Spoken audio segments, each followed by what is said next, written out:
we hear a lot of times this topic of vulnerability, right? Like if you want to communicate, if you want to connect, if you want to build more trust within your organization and your team, be a little more vulnerable.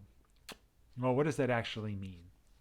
What do we mean when we say be more vulnerable? Because what happens is, at least when I talk to clients, what they say is that like, yeah, but when I'm vulnerable, I get attacked, or it turns people off, or I don't seem like I know what I'm doing. Like when I tell people I'm afraid, or I tell people that I don't know what to do, or whatever. Like it sort of boomerangs back at me, and I get dinged.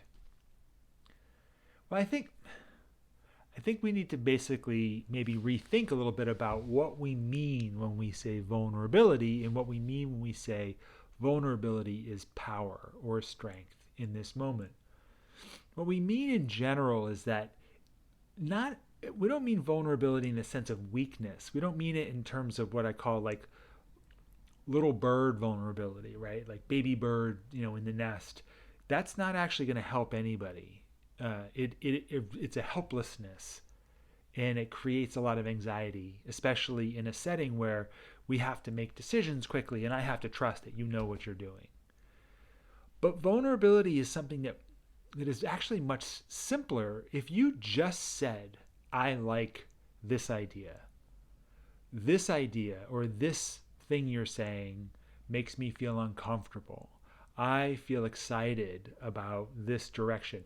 Just the idea of owning how something is impacting you is going to feel pretty vulnerable, right? Because what we want to do typically is we want to put it out there. We want to say, that's a good idea. That's a bad idea. We want to judge it, we want to evaluate it, and we want to name it. We want to identify it, label it. But I think sometimes the most vulnerable thing we can do is just be like, I like that, right? It creates all this spaciousness in the room for other people to say, well, I don't actually like that. Not a debate, mind you, just an opportunity to actually dialogue. Tell me what you like about it. Tell me what you don't like about it. Tell me why this is exciting to you. Tell me why this isn't exciting to you. And and it forces us to actually evaluate, what do I actually feel? What do I actually want? What's actually going on for me? Now, this is pretty scary if you've never done that. If you've never actually been self reflective. What do I like? Why don't I like something? Most of us are very much caught up in a group mentality, right? We do things. It's actually a big part of the strategy of human beings is to sort of do what everyone else is doing.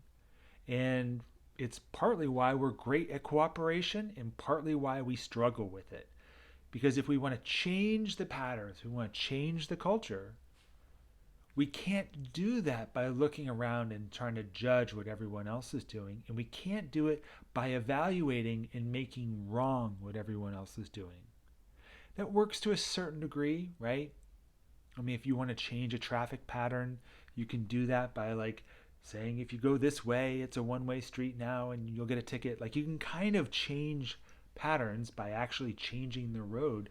But in terms of this kind of interaction, I have to learn that I can't make you think what I want you to think. I actually have to question myself, why do I think this way? Do I think this way just because someone else thinks this way? Or do I actually know why I think this way? I'm attracted to this idea. Why am I attracted to this idea? What is it about this that really makes me feel more empowered, more interested, more engaged? What is going on? And if you can get at the heart of that, you can start to be more vulnerable with people, be more open, in other words, and communicate with them in a way that might actually persuade them, might actually influence their thinking. It may not do it in that moment, right? It may not just that thing. It's not Hollywood, right? We don't like change on a dime, but there is this opportunity to say like, oh, you know what? You've planted some seeds for me. I'm thinking about this more. I'm seeing another way, and that only happens when we feel the person giving us information, giving us perspective, sharing their thoughts, or doing it from an open, vulnerable place, meaning like an authentic place, not from an intellectual, judging, evaluative place. So if you want to have more influence, you want to be able to be more collaborative with your teams. Learn to be more vulnerable, not in this baby bird way, right? Not in this helpless way, but in this way where you just share, right? You just share, this is what I like, this is what excites me, this is what I see as being a good path for us. And in order to do that, you have to get more introspective and self-reflective. What do I like?